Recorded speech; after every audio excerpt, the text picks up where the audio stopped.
I started this ESG career on the same day our Malaysian government, the Minister of Finance, announced ESG initiative. I have read that announcements not less than 50 times. I am absolutely clear that the ESG initiated by our Malaysian government was the ESG integration. It was about the economic development together with the environmental protection, which was the purpose of initiating ESG integration. In July 2023, ICMR, Institute of Capital Market Research, has published a report on ESG integration in Malaysia.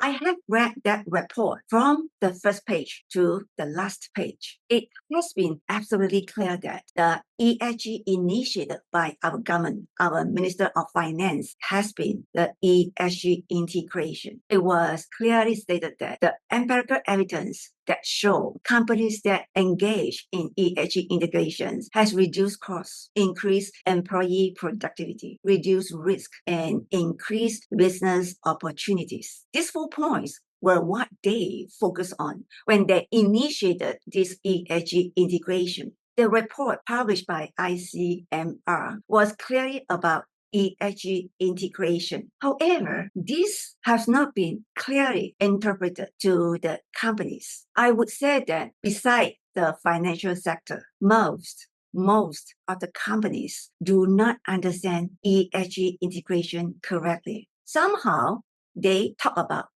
ESG as the acronyms, the environment, social, governance. Let's think about it. When you mention environmental, social, governance, what does it mean? What does it mean? It doesn't mean anything, right? It has no specific meaning because the correct meaning of ESG is ESG integration. Before this ESG initiated, people talk about environmental projects, carbon emission, climate change projects as sustainable development as SDGs.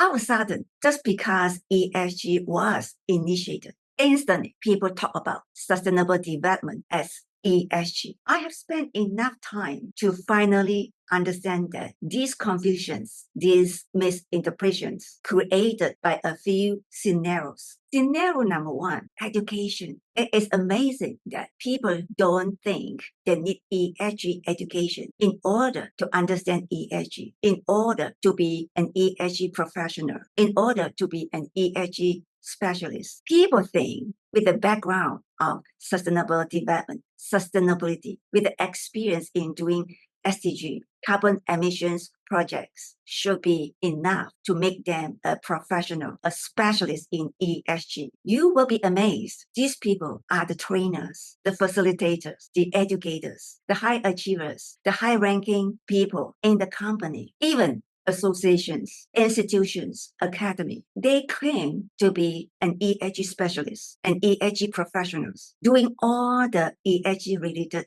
activities, projects, training, webinar, education, without having ESG education or certification. When you are not educated, you cannot know the detail. You might know ESG a little bit then you do not know the jargon, the techniques. You simply do not know enough to be an educator, a trainer, a specialist, a professional. You certainly cannot be the ones driving associations, institutions, academies. But this is the reality, and this is why the confusions, the misinterpretations created